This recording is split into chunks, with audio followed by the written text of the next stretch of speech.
আসসালামু আলাইকুম। তো আজকে বেসিক্যালি হচ্ছে আমরা আমাদের ডিসকাশন 4 যেটা ছিল সাবিক স্যারের পার্টে, সেটার সেকেন্ড পার্ট এখান থেকে স্টার্ট করব। Cost of expected inflation. আমরা লাস্টের দিন ইনফ্লেশনের রিজন গুলা, কজেস গুলা সম্পর্কে টুকটাক আলোচনা করছিলাম। আজকে হচ্ছে আমরা এই টপিক থেকে আসলে শুরু করব। এখন ইনফ্লেশনের কস্ট গুলা কি কি, কস্ট অফ এক্সপেক্টেড ইনফ্লেশন, সেটা নিয়ে আমরা একটু বোঝার ট্রাই করব। যেমন drop in purchasing power of a currency, মানে আমাদের ক্রয় ক্ষমতা কমে যায়, এটা তো আমরা বুঝি। শু কস্ট শু কস্ট এবং মেনু কস্ট, এই দুইটা হচ্ছে ইন্টারেস্টিং, এটা একটু এক্সপ্লেন করি। শু কস্ট মানে হচ্ছে যখন আমার দেশে ইনফ্লেশন থাকে, মানে ইনফ্লেশন মানে কি, আমার টাকার মূল্য কমে যায়। তো আমার একটা চেষ্টা থাকবে হলো, যদি আমার দেশে ইনফ্লেশন থাকে, যে আমি এমন একটা ব্যবস্থা গ্রহণ করব, এমন একটা স্টেপ নিব যাতে আমার টাকার মূল্যটা কম পরিমাণে কমে, বা টাকার মূল্যটা যেরকম থাকা উচিত মানে যেন ঠিক সেরকম ভাবে থাকে। তো এই জন্য দেখা যায় আমি টাকাটা হচ্ছে বাসায় না রেখে আমার যে ব্যাংক আছে সেই ব্যাংকের কাছে টাকাটা রাখতে বেশি প্রেফার করি। সো আমার হাতে যখনই টাকা আসতেছে আমি তখনই ব্যাংকে গিয়ে টাকাটা রাখতেছি। তো এই যে একটা এক্সট্রা এফোর্ট দিয়ে মানি ম্যানেজমেন্ট করতে হচ্ছে, এই ব্যাপারটাকেই বলা হচ্ছে সুলেদার কস্ট। এখন সুলেদার কস্ট কেন বলা হচ্ছে? আমার কাছে টাকা আসলেই আমি দৌড়ায় ব্যাংকে যাচ্ছি, ব্যাংকে গিয়ে টাকাটা জমা রাখছি, এই যে বারবার মুভমেন্ট করা লাগতেছে বা বারবার ঘন ঘন ব্যাংকে যাওয়া লাগতেছে, এই জিনিসটাকেই হচ্ছে, এই জিনিসটা করতে গিয়ে আমার জুতার সোল মানে ক্ষয়ে যাচ্ছে, এই জিনিসটাকে বেসিক্যালি বলে শু লেদার কস্ট। এইটা জার্মানিতে যখন হাইপার ইনফ্লেশন হয়েছিল তখন থেকে এই কনসেপ্টটা আসলে আসছে, শু লেদার কস্ট। দেখা যাচ্ছে মানুষ তার নিজের কাছে টাকা রাখতেছেই না, টাকা যা পাচ্ছে সাথে সাথে ব্যাংকে রাখতেছে। সো ওখান থেকে আসলে আসছে যে বারবার ব্যাংকে যাওয়া লাগতেছে, বারবার একটা এক্সট্রা এফোর্ট দেওয়া লাগতেছে এবং জুতা ক্ষয়ে যাচ্ছে, সেই জন্য এটাকে বলা হচ্ছে সুলেদার কস্ট। আর মেনু কস্ট মানে হচ্ছে ইনফ্লেশন যখন হয় তখন তো অবশ্যই প্রাইস লেভেল একটা পরিবর্তন হয়, প্রাইস লেভেল বারবার চেঞ্জ হয়। তো কোন একটা রেস্টুরেন্টের প্রাইস যখন চেঞ্জ হয় তখন কিন্তু নতুন করে মেনু তৈরি করা লাগে। নতুন করে মেনু তৈরি করতে গেলে কিন্তু অবশ্যই এখানে একটা কস্টিং এর ব্যাপার আছে। তো এই জিনিসটাকে বলা হয় মেনু কস্ট। যখন হচ্ছে ইনফ্লেশনের জন্য প্রাইস আপ ডাউন করে তখন হচ্ছে এই মেনু আপডেট করতে হয় এবং সেজন্য মেনু কস্টটা দেখা দেয়। Inflation can alter individuals tax liability, মানে লাইক আগে আমার কাছে 100 টাকা ট্যাক্স মানে আসলে যা ছিল, এখন কিন্তু 100 টাকা ট্যাক্স মানে ওরকম না। সো টাকার মূল্য কমে যাচ্ছে, সো আমার ট্যাক্স লাইবিলিটি আমার উপর বাড়তেছে। সো এই ব্যাপারগুলো হচ্ছে এখানে আসে। রিডিস্ট্রিবিউশন অফ ওয়েলথ, আচ্ছা, এর মানে হচ্ছে আমাদের যে টাকা পয়সা, আমরা দেখা যাচ্ছে আগে 1 কেজি চাল কিনতে 50 টাকা দিতাম, এখন 1 কেজি চাল কিনতে আমরা 70 টাকা দিই। সো আমাদের কি এক্সট্রা টাকা দিতে হচ্ছে 1 কেজি সেম অ্যামাউন্টের চাল কেনার জন্য? এটার জন্য টাকাটা আমাদের কাছ থেকে ব্যবসায়ীদের কাছে হচ্ছে মুভমেন্ট করতেছে, বা হচ্ছে ব্যবসায়ীদের কাছে চলে যাচ্ছে। এই জিনিসটাকে বলা হচ্ছে redistribution of the wealth. Fixed people with fixed pension, like যাদের হচ্ছে ফিক্সড অ্যামাউন্টের পেনশন যারা পায়, লাইক যারা হচ্ছে রিটায়ারমেন্টে থাকে বা বয়স্ক ভাতা বা সামথিং টাইপের যাদের আছে, যাদের একটা ফিক্সড অ্যামাউন্টে টাকা পায়, এদের ক্ষেত্রে সমস্যা হয়, কারণ টাকার মূল্য তো কমে গেছে। আগে তার কাছে 1,000 টাকার মূল্য আসলে যা ছিল, এখন কিন্তু 1,000 টাকার মূল্য তার থেকে কমে গেছে। সো এইটা মানে তারা হচ্ছে ক্ষতিগ্রস্ত হয়। আর এরপরে আছে হচ্ছে economic cost of hoarding. Hoarding মানে হচ্ছে টাকা জমা করে রাখা। তো ইনফ্লেশন যখন থাকে তখন ব্যক্তিকেন্দ্রিক টাকা জমা করে রাখা জিনিসটা হচ্ছে অনেক ক্ষতিগ্রস্ত হয়। লাইক আমি বাসায় 1 লাখ টাকা রেখে দিলাম, ইনফ্লেশনের জন্য এই টাকা 85,000 টাকা হয়ে গেল। সো এই জিনিসটা হচ্ছে সমস্যা হয়। আর সোশ্যাল আনরেস্ট মানে ইনফ্লেশনের সময় বেসিক্যালি যেটা হয় যে মানুষের মধ্যে একটা উদ্বিগ্নতা থাকে, এই ব্যাপারটা মিন করছে। আচ্ছা, বাট ইনফ্লেশনের একটা বেনিফিট আছে। ইনফ্লেশনের বেনিফিটটা কি? ইনফ্লেশনের বেনিফিটটা হচ্ছে ম্যাক্সিমাম ইকোনমিস্ট 2 থেকে 3% ইনফ্লেশনকে প্রেফার বলে, মানে জিরো ইনফ্লেশন থাকা থেকে 2 থেকে 3% ইনফ্লেশন থাকাটা ভালো। কেন ভালো? লাইক আমাদের যে ইন্ডাস্ট্রি আছে, ইন্ডাস্ট্রিতে বেসিক্যালি মেন কাহিনীটা কি হয়? লেবার আর মালিক পক্ষ। এখন মালিক পক্ষ যখন বেশি পরিমাণ প্রোডাকশন করতে চায়, তার মানে কি তার বেশি পরিমাণে শ্রমিক হায়ার করতে হবে। আর বেশি পরিমাণে শ্রমিক হায়ার করলে কি তার বেশি পরিমাণে আমার শ্রমিকদেরকে বেতন দেওয়া লাগবে। তো এখানে সমস্যাটা যেটা হয়, দেখা যাচ্ছে আমি যদি আমার প্রোডাকশন কস্টটা কমাইতে চাই, যখন হচ্ছে আমার প্রাইজের লেভেলটা হচ্ছে হাই, তখন দেখা যায় আমি ট্রাই করি যে ওয়ার্কারদের ওয়েজ থেকে কিছু পরিমাণ ওয়েজেস কেটে নিতে বা বেতন কিছুটা কেটে নিতে। এখন আমি যদি নর্মালি বলি যে আগামীকাল থেকে আপনাদের বেতন হচ্ছে আমি 30% কেটে নিলাম, এটা কিন্তু ওয়ার্কারদের জন্য অনেক বেশি ডিসরেসপেক্টফুল, এবং ওয়ার্কাররা খুব ইজিলি এই সিচুয়েশনটা মেনে নিবে না। তো সমস্যাটা হয় এই জন্যই যে আমি ইজিলি তো ডিরেক্টলি তো ওয়ার্কারদের ওয়েজেসটা হচ্ছে কাটতে পারতেছি না, সো আমি আমার প্রোডাকশন কস্টটা ম্যানেজ করতে পারতেছি না। এই জন্য যদি দেশে ইনফ্লেশন থাকে, লাইক আমি বললাম যে আমার দেশে ইনফ্লেশন হচ্ছে 5%, ঠিক আছে? ঠিক আছে, ইনফ্লেশন দেশে 5%। এখন আমি করলাম কি, 5% ইনফ্লেশন আছে, ঠিক আছে, কোনো সমস্যা নেই। আমার যে নমিনাল ওয়েজ যেটা আছে, যে নমিনাল ওয়েজ বলতে কি, নমিনাল ওয়েজের মধ্যেই হচ্ছে ইনফ্লেশনটা ইনক্লুড অবস্থায় থাকে। এই নমিনাল ওয়েজেস আমি যদি 3% বাড়াই, নমিনাল ওয়েজ যদি আমি 3% বাড়াই, আলটিমেটলি এটার মিনিং কি, রিয়েল ওয়েজেস কিন্তু 2% কমে আসতেছে। জিনিসটা বুঝতে হবে, দেশের ইনফ্লেশন 5%, আমি নমিনাল ওয়েজ 3% বাড়াইলাম, কিন্তু আলটিমেটলি নমিনাল ওয়েজ 3% বাড়ানো মানে যা, আর রিয়াল ওয়েজ 2% কমানো মানেও কিন্তু সেম জিনিস। সো এখন হবে কি, এখন কিন্তু যারা শ্রমিক আছে, এই শ্রমিকরা হচ্ছে ডিরেক্টলি কিন্তু বলতে পারবে না যে আপনি তো আমার বেতন কাটছেন। শ্রমিকরা কিন্তু দেখবে যে না, ঠিক আছে, আমার তো অ্যাটলিস্ট নমিনাল ওয়েজেস তো 3% বাড়ছে। সো তারা ওইভাবে থিঙ্ক করবে, ফলে মানে লেবারদের মধ্যে যে অসন্তোষ সেইটা আসলে বিরাজ করবে না, এবং আমার এদিকে যে প্রোডাকশন কস্ট কমানোর যে ব্যাপারটা 2% কমে যাবে, সেইটা মেনটেন হবে। আচ্ছা, এতে করে আরেকটা সুবিধা হয় কি, আমাদের যে ওয়ার্কার মার্কেট যেটা বা লেবার মার্কেট, সেই লেবার মার্কেটের মধ্যে ফ্লোটাও প্রপারলি বজায় থাকে। লাইক যখন হচ্ছে দেশে কোনো রকমের ইনফ্লেশন থাকে না, অনেক হাই কস্ট দিয়ে কিন্তু লেবারদেরকে হায়ার করতে হয়, অনেক হাই ওয়েজেস দিয়ে লেবারদেরকে হায়ার করতে হয়। সো দেখা যায় তখন অনেক কোম্পানি এক্সেস লেবারকে নিতে পারে না, বা এক্সট্রা লেবারকে মানে চাকরি দিতে পারে না, কারণ অনেক বেশি ওয়েজেস, আমি কেমনে হচ্ছে এক্সট্রা লেবারদেরকে চাকরি দিব, আমার নিজের লেবারদের আমি বেতন দিতে পারতেছি না। বাট যখন হচ্ছে দেশে ইনফ্লেশন থাকে, দেখা যায় যে আম, আমি কম ওয়েজে বা কম বেতনে হচ্ছে লেবার পাই, তখন দেখা যায় ইজিলি হচ্ছে আমি লেবার হায়ার করতে পারি, এবং লেবার মার্কেটটা হচ্ছে মানে কি বলে যে প্রোডাক্টিভ থাকে আর কি। এজন্য বলা হয় যে inflation greases the wheel of the labour market. আচ্ছা, এরপরে হাইপার ইনফ্লেশন। হাইপার ইনফ্লেশন হচ্ছে ইনফ্লেশনের মতো বেসিক পার্থক্য হচ্ছে, হাইপার ইনফ্লেশনে ইনফ্লেশনের যে লেভেলটা সেইটা হচ্ছে অনেক বেশি, লাইক এই যে 50%-এর বেশি এক মাসে, 50% বা তার বেশি হবে ইনফ্লেশন রেটটা এক মাসে। সো হাইপার ইনফ্লেশনটা বেসিক্যালি কেন হয় সেটা হচ্ছে আমরা এখন বোঝার ট্রাই করব। এর আগে আমরা একটু বোঝার ট্রাই করি যে আমাদের একটা দেশের সরকার আসলে কিভাবে টাকা বা কিভাবে হচ্ছে তার ফাইন্যান্সকে ম্যানেজ করে। ঠিক আছে, প্রথম ফাইন্যান্সকে ম্যানেজ করার প্রথম ওয়ে বা স্টেপ হচ্ছে আমি আমার যে দেশের জনগণ আছে সেই জনগণের কাছ থেকে ট্যাক্সেস নিব। সেকেন্ডটা হচ্ছে আমার যে সরকার থেকে যে বিভিন্ন রকমের সঞ্চয়পত্র আছে, এই সঞ্চয়পত্রগুলো সেল করলে আমি সেখান থেকে টাকা পাবো। আর 3 নাম্বারটা হচ্ছে টাকা প্রিন্ট করে। এইটা আমরা একটু মার্ক করে রাখলাম। এখন এটাকে বলা হয় সেইনিওরেজ, আমার উচ্চারণ ভুল হইতে পারে, বাট মোস্ট প্রবাবলি এইটাই সেইনিওরেজ। যদি উচ্চারণ ভুল হয় কাইন্ডলি একটু ক্ষমা সুন্দর দৃষ্টিতে সবাই দেখবে। সেইনিওরেজ মানে হচ্ছে অতিরিক্ত পরিমাণ টাকা প্রিন্ট করা। আচ্ছা, আমরা অতিরিক্ত পরিমাণ টাকা কখন প্রিন্ট করি এটা ফার্স্টে বলে রাখি।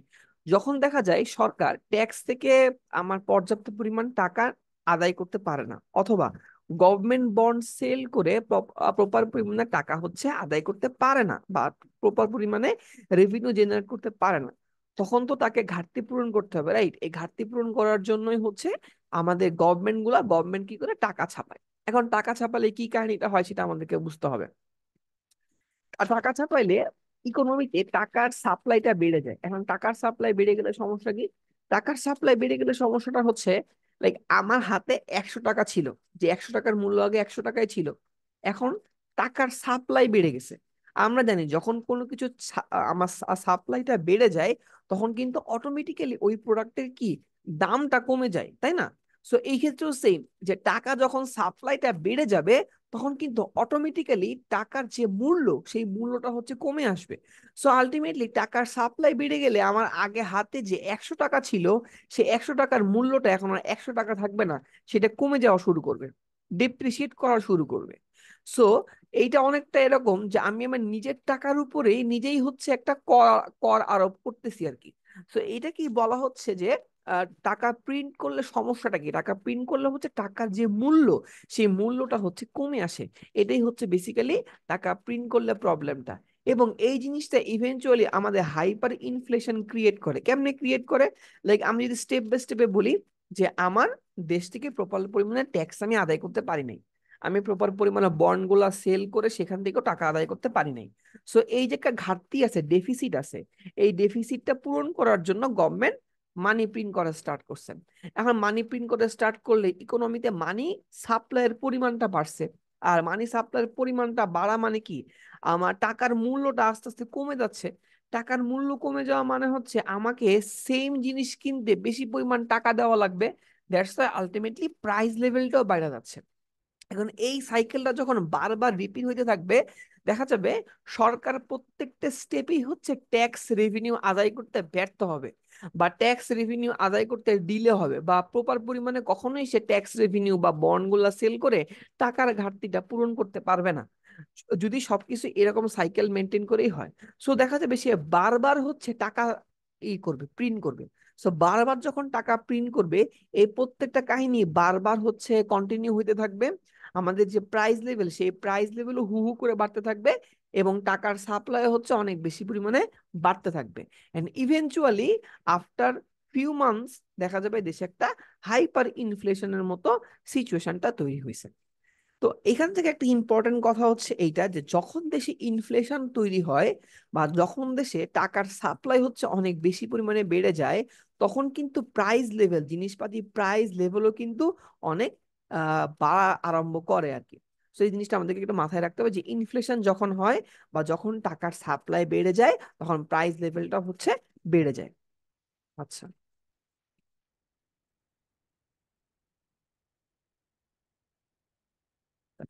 এই যে টোটাল সিনারিওটা, যে দেশে আসলে কি পরিমাণ টাকা সাপ্লাই হবে, বা ইনফ্লেশন রেটটা কেমন থাকবে, বা প্রাইস লেভেলটা কেমন থাকবে, এই টোটাল সিনারিওটা হচ্ছে কন্ট্রোল করে আমার সেন্ট্রাল ব্যাংক।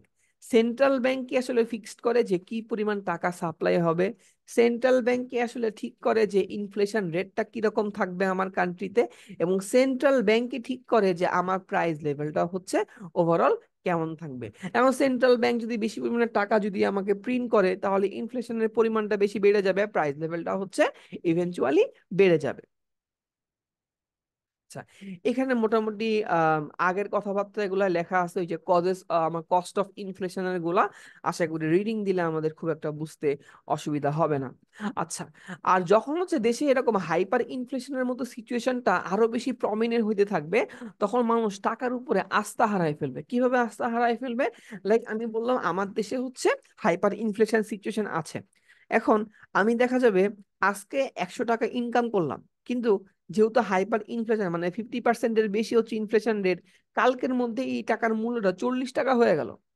বা আমি দেখা যাচ্ছে কালকে একটা জিনিস কিনতেছি 100 টাকা দিয়ে, আজকে ওই জিনিসের দাম 200 টাকা হয়ে যাচ্ছে। তো এই প্রাইস লেভেলটা অনেক বেশি পরিমাণে বাড়তেছে। তো এই সিচুয়েশন যখন হচ্ছে হবে, তখন মানুষ হচ্ছে টাকার বিনিময়ে কোনো কিছু কিনতে আর উৎসাহী থাকবে না বা ইন্টারেস্টেড থাকবে না। তখন হচ্ছে মানুষ হচ্ছে ওই এক্সচেঞ্জ পলিসিতে চলে যাবে। কিরকম? যে আমি হচ্ছে দেখা যায় গোল্ডের বিজনেস করি, আর একজন হচ্ছে চালের বিজনেস করে। তো আমি তাকে কিছু পরিমাণ গোল্ড দিব, সে ওই সমতুল্য পরিমাণ চাল হচ্ছে আমাকে দিবে। বা আমি হচ্ছে চিনির ব্যবসা করি, আর একজন হচ্ছে আমার ডালের ব্যবসা করে, আমি তাকে চিনি দিব, সে আমাকে ডাল দিবে। সো টাকা যে একটা মানে এক্সচেঞ্জ মিডিয়াম, সেইটা হচ্ছে টাকাটা আস্তে আস্তে হারায় ফেলবে আর কি। আচ্ছা, ওকে, এইখানে হচ্ছে ওই জার্মানির যে হাইপার ইনফ্লেশন, জার্মানি আর জিম্বাবুয়ে দুইটা কান্ট্রি হাইপার ইনফ্লেশনের কাহিনী মোটামুটি স্টোরি আকারে বর্ণনা করা আছে। আমি এখানে হচ্ছে খুব একটা কথাবার্তা বলবো না, রিডিং দিলেই হচ্ছে আমরা প্রপারলি বুঝে যাব। জাস্ট হচ্ছে আমি দুইটা টপিক নিয়ে একটু ছোট করে আলোচনা করি, সেটা হচ্ছে জার্মানির যে হাইপার ইনফ্লেশন তৈরি হয়েছিল, কেন তৈরি হয়েছিল সেইটা জাস্ট বলি, এবং সেইখান থেকে কেমনে বের হয়ে আসছিল। জার্মানির হাইপার ইনফ্লেশন তৈরি হয়েছিল ওয়ার্ল্ড ওয়ার 1 এর পরে। কারণ ওয়ার্ল্ড ওয়ার 1-এ যখন জার্মানি হাইরা যায়, তখন জার্মানিকে অনেক শর্ত দেওয়া হয়েছিল, যে তোমাকে হচ্ছে এত টাকা পে করতে হবে, এবং এই টাকার পরিমাণটা অনেক হিউজ ছিল। তো জার্মানিকে এই যে টাকা পে করতে হইতো, এই টাকা পে করতে করতে তার দেশে হাইপার ইনফ্লেশন সিচুয়েশনটা তৈরি হয়ে গেছে। কারণ টাকা পে করার জন্য কি আমার বেশি পরিমাণে মানে আমার অধিক পরিমাণে টাকা সাপ্লাই করতে হবে। তো অধিক পরিমাণে টাকা সাপ্লাই করার জন্য অনেক বেশি পরিমাণে সে টাকা প্রিন্ট করছে, এবং ইভেনচুয়ালি দেশে হচ্ছে একটা হাইপার ইনফ্লেশনের সিচুয়েশন তৈরি হয়েছে। এখন জার্মানি এই সিচুয়েশন থেকে বের হয়েছে কেমনে? জার্মানি এই সিচুয়েশন থেকে বের হয়েছে তিনটে স্টেপ গ্রহণ করার মাধ্যমে। প্রথমে হচ্ছে জার্মান গভর্নমেন্ট তার যে সরকারি এমপ্লয়ার ছিল, সেই সরকারি এমপ্লয়ারের থেকে 1/3 কর্মী ছাঁটাই করে দিছে।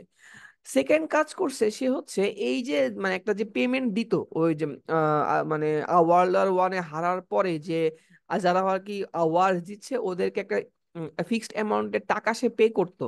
সো ওই টাকাটা পে করা সে সাময়িকভাবে স্থগিত রাখছে, পরে বন্ধই করে দিছিল অথবা কমায় আনছিল। সো ওই পেমেন্টটা সে সাময়িকভাবে হচ্ছে বন্ধ রাখছে। আর 3 নম্বর স্টেপ হচ্ছে দেশের যে সেন্ট্রাল ব্যাংক ছিল আগে, সেই সেন্ট্রাল ব্যাংকটা সে কমপ্লিটলি ব্রেকডাউন করে দিয়ে নতুন একটা সেন্ট্রাল ব্যাংক সে স্ট্যাবলিশ করছে। এবং নতুন যে সেন্ট্রাল ব্যাংকটা আছে, নতুন সেন্ট্রাল ব্যাংক হচ্ছে প্রতিশ্রুতি দিছে যে তারা হচ্ছে কোনো উল্টাপাল্টা অ্যামাউন্টের টাকা প্রিন্ট করবে না। আর জিম্বাবুয়ের হচ্ছে এরকম হাইপার ইনফ্লেশনের কাহিনী তৈরি হয়েছিল। এবং জিম্বাবুয়ে করছে কি, জিম্বাবুয়ে তাদের যে নিজস্ব কারেন্সি ছিল, সেই নিজস্ব কারেন্সিটাই হচ্ছে বন্ধ করে দিছে, দিয়ে হচ্ছে ইউএস ডলারকে তাদের নতুন কারেন্সি হিসেবে ইন্ট্রোডিউস করছে। ফলে কিছুদিন পরেই দেখা গেছে যে ইকোনমিটা মোটামুটি লেভেলে একটা স্টেবিলাইজেশন পজিশনে চলে আসছে। আচ্ছা, এরপর হচ্ছে ডিফ্লেশন। ডিফ্লেশন মানে হচ্ছে, ইনফ্লেশন মানে কি যে আমার প্রাইস লেভেলটা বেড়ে যাওয়া, আর ডিফ্লেশন মানে হচ্ছে উল্টা, আমার ইনফ্লেশনের রেট যখন 0%-এর কম হয় তখন সেটাকে বলা হয় হচ্ছে ডিফ্লেশন। এখন ডিফ্লেশন হইলে আমার সুবিধাটা কি? ডিফ্লেশন হইলে সুবিধা হচ্ছে আমি নিজের কাছেই টাকা রাখবো, আমার সুলেদার কস্টিং হয় না, আমাকে বারবার টাকা ম্যানেজমেন্ট করার জন্য ব্যাংকে গিয়ে জমা রাখতে হয় না।